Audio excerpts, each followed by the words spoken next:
ಕುಂದಾಪುರ ತಾಲೂಕಿನ ಗಂಗೊಳ್ಳಿಯಲ್ಲಿ ಭೀಕರ ದುರಂತವೊಂದು ಸಂಭವಿಸಿದ್ದು, ಮೀನುಗಾರಿಕಾ ದೋಣಿ ಮುಳುಗಿ 3 ಸಮುದ್ರ ಪಾಲಾಗಿದ್ದು, ಓರ್ವ ಪಾರಾಗಿರುವ ಘಟನೆ ನಡೆದಿದೆ. ಮಂಗಳವಾರ ಮೀನುಗಾರಿಕೆಗೆಂದು ತೆರಳಿದ್ದ ದೋಣಿ ಮಗುಚಿ ಬಿದ್ದು 3 ನೀರು ಪಾಲಾಗಿದ್ದು, ಓರ್ವ ಈಜಿ ದಡ ಸೇರಿರುವ ಘಟನೆ ನಡೆದಿದೆ. ನಾಪತ್ತೆಯಾಗಿರುವ ಗಂಗೊಳ್ಳಿ ನಿವಾಸಿಗಳಾದ ಸುರೇಶ್ ಕಾರ್ವಿ, ಲೋಹಿತ್ ಕಾರ್ವಿ, ಜಗದೀಶ್ ಕಾರ್ವಿ ಎಂಬ ಮೂವರಿಗಾಗಿ ಶೋಧ ಕಾರ್ಯ ನಡೆಸಲಾಗುತ್ತಿದೆ. ದೋಣಿಯಲ್ಲಿದ್ದ ಇನ್ನೋರ್ವ ಮೀನುಗಾರ ಸಂತೋಷ್ ಕಾರ್ವಿ ಎಂಬುವರು ಈಜಿ ದಡ ಸೇರಿದ್ದಾರೆ. ಸ್ಥಳಕ್ಕೆ ಶಿವಮೊಗ್ಗ ಸಂಸದ ಬಿವೈ ರಾಘವೇಂದ್ರ ಮತ್ತು ಉಡುಪಿ ಚಿಕ್ಕಮಗಳೂರು ಸಂಸದ ಕೋಟಾ ಶ್ರೀನಿವಾಸ್ ಪೂಜಾರಿಯವರು, ಕುಂದಾಪುರ ವಿಧಾನಸಭಾ ಕ್ಷೇತ್ರ ಶಾಸಕರಾದ ಕಿರಣ್ ಕುಮಾರ್ ಕೊಡ್ಗೆ, ಉಡುಪಿ ಜಿಲ್ಲಾ ಪೊಲೀಸ್ ವರಿಷ್ಠಾಧಿಕಾರಿ ಹರಿರಾಮ್ ಶಂಕರ್ ಸ್ಥಳಕ್ಕೆ ಭೇಟಿ ನೀಡಿ ಅವಘಡದ ಬಗ್ಗೆ ಮಾಹಿತಿಯನ್ನ ಪಡೆದುಕೊಂಡರು. ಮೀನುಗಾರಿಕೆಯನ್ನು ಮಾಡಲಿಕ್ಕೆ ಹೋದಾಗ 8 ಗಂಟೆ ಅಷ್ಟೊತ್ತಿಗೆ ಹೆಚ್ಚು ಕಮ್ಮಿ 7-8 ನಾಡು ಸಂತೋಷ್ ಕಾರ್ವಿ ಅಂಥೇಳಿ ದೇವ್ರ ದಯಿಂದ ಬದುಕು ಬಂದಿದ್ದಾರೆ.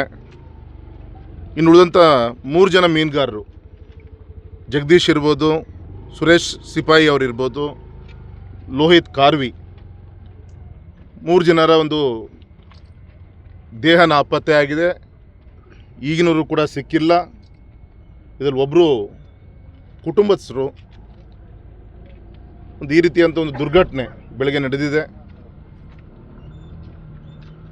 ಈಗಾಗಲೇ ಗೌರವಿತ ನಮ್ಮ ಕೋಟಾ ಶ್ರೀನಿವಾಸ್ ಪೂಜಾರಿ ಅವರು ಮತ್ತು ಸನ್ಮಾನಿತ ಕಿರಣ್ ಕೊಡ್ಗೆ ಅವರು ಮತ್ತು ಬೆಂಗಳೂರಿಂದನೇ ನಮ್ಮ ಶಾಸಕರಾದಂಥ ಗುರುರಾಜ್ ಗಂಟೆಹೊಳೆ ಅವರು ಸಂಬಂಧಪಟ್ಟಂಥ ಅವರು ಕೂಡ ಮಾತಾಡಿದ್ದಾರೆ.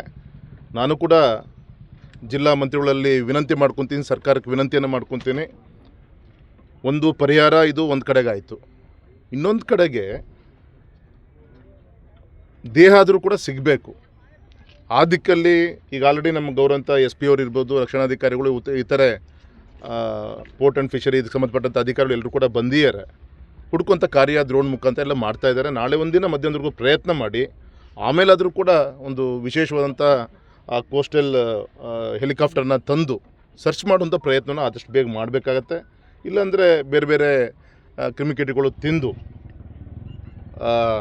ಒಂದು ಬಾಡಿ ನಾಶ ಆದಮೇಲೆ ಆಮೇಲೆ ಮೂಳೆನೂ ಕೂಡ ಸಿಗಲ್ಲ. ಹಾಗಾಗಿ ಅದ್ರ ದೇಹ ಆದರೂ ಕೂಡ ಸಿಕ್ಕರೆ ಆ ಕುಟುಂಬಕ್ಕೊಂದು ಸಮಾಧಾನ ಆಗುತ್ತೆ. ಹಾಗಾಗಿ ದಯಮಾಡಿ ನಾನು ಘನ ಸರ್ಕಾರಕ್ಕೆ ನಾನು ವಿನಂತಿ ಮಾಡ್ಕೊತೀನಿ, ನಾವೆಲ್ಲರ ಪರವಾಗಿ ಆದಷ್ಟು ಬೇಗ ಒಂದು ವಿಶೇಷವಾದಂಥ ಒಂದು ಹೆಲಿಕಾಪ್ಟರ್ನ ವ್ಯವಸ್ಥೆ ಮಾಡಿ ನಾಳೆ ಮಧ್ಯಾಹ್ನ ಮೇಲೆ ಒಂದು ಹುಡ್ಕುವಂಥ ಕೆಲಸವನ್ನು ಮಾಡಿದ್ರೆ ನಾಳೆ ಸಂಜೆ ಒಳಗೆ ದೇಹವನ್ನು ದಡಕ್ಕೆ ಸೇರಿಸೋ.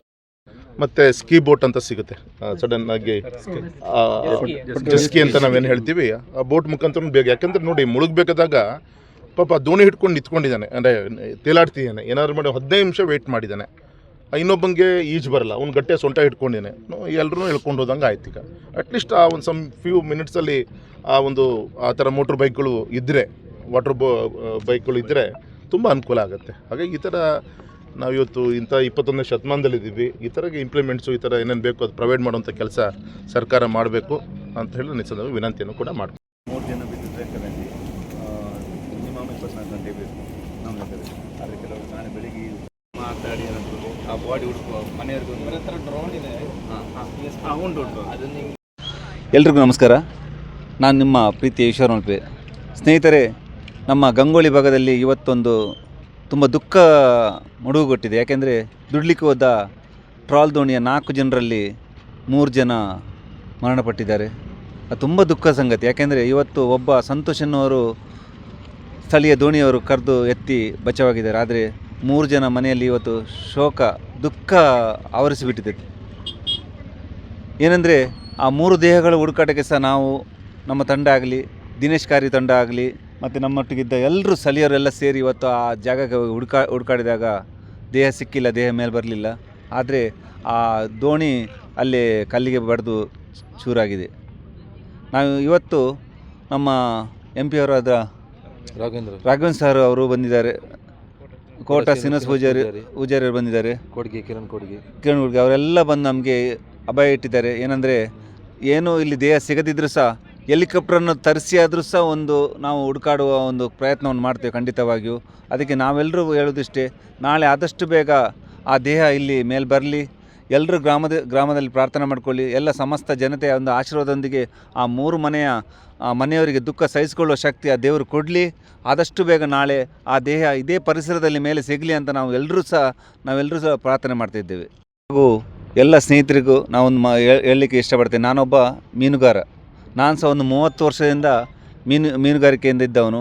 ಆದರೆ ಇವತ್ತು ನನಗೆ ಬೇಸರ ಸಂಗತಿ ಅಂದರೆ ಎಲ್ಲರೂ ಸಹ ದೋಣಿಗೆ ಅಥವಾ ನಾವು ಬೋಟಲ್ಲಿ ಹೋಗುವಾಗ ಒಂದು ನಮ್ಮ ಅಳುವೆ ಬಾಗಿಲಿಂದ ಹೋಗುವಾಗ ಹಾಗೂ ಬರುವಾಗ ಸಹ ಒಂದು ಲೈಫ್ ಜಾಕೆಟನ್ನು ಹಾಕ್ಕೊಳ್ಬೇಕು. ಯಾಕೆಂದರೆ ಅದೊಂದು ಸೂಕ್ಷ್ಮವಾಗಿದ್ದು. ಯಾಕೆಂದರೆ ಇವತ್ತು ಒಂದು ಲೈಫ್ ಜಾಕೆಟ್ ಇದ್ದರೆ ಸಹ 3 ಜನ ಸಹ ಬಚಾವಾಗ್ತಿದ್ರು. ಇಲ್ಲಾಂದರೆ ಏನಾದರೂ ಅವಘಡ ಆಗಿ ನೀರು ಅಡಿಗೆ ಹೋದರೂ ಸಹ ಆ ಲೈಫ್ ಜಾಕೆಟ್ ಅವರ ದೇಹವನ್ನು ಆದಷ್ಟು ಬೇಗ ಮೇಲೆ ತರ್ತದೆ. ಆವಾಗ ನಮಗೆ ದೇಹ ಹುಡುಕಾಡಲಿಕ್ಕೆ ಸಹ ಇದಾಗೋದಿಲ್ಲ, ಕಷ್ಟ ಆಗೋದಿಲ್ಲ. ಆದಷ್ಟು ಎಲ್ಲ ಮೀನುಗಾರರು ಸಹ, ನನ್ನ ಎಲ್ಲ ಆತ್ಮೀಯ ಬಂಧುಗಳಿಗೆ ಸಹ, ಮೀನು ದುಡಿಯುವ ಎಲ್ಲರೂ ಸಹ ಒಂದು ಲೈಫ್ ಜಾಕೆಟನ್ನು ಕಡ್ಡಾಯವಾಗಿ ನಾವು ದೋಣಿಯಿಂದ ಹೋಗುವಾಗ ಅಥವಾ ಬರುವಾಗ 2 ಕಡೆ ಸಹ ನಾವು ಹಾಕ್ಕೊಳ್ಬೇಕು. ಇದು ಯಾಕೆಂದರೆ ನಮ್ಮ ಒಂದು ಪ್ರಾಣದ ಒಂದು ಸಲ ಹೋದ ಪ್ರಾಣ ಮತ್ತೊಂದು ಸಲ ಹಿಂತಿರುಗಲ್ಲ. ಡ್ರೋನ್ ಚಿತ್ರೀಕರಣದ ಮೂಲಕ ಶೋಧ ಕಾರ್ಯ ಮಾಡಲಾಯಿತು. ಜೆಪಿ ಬಡಾಕೆರೆ, ವಿ4 ನ್ಯೂಸ್, ಬೈಂದೂರು.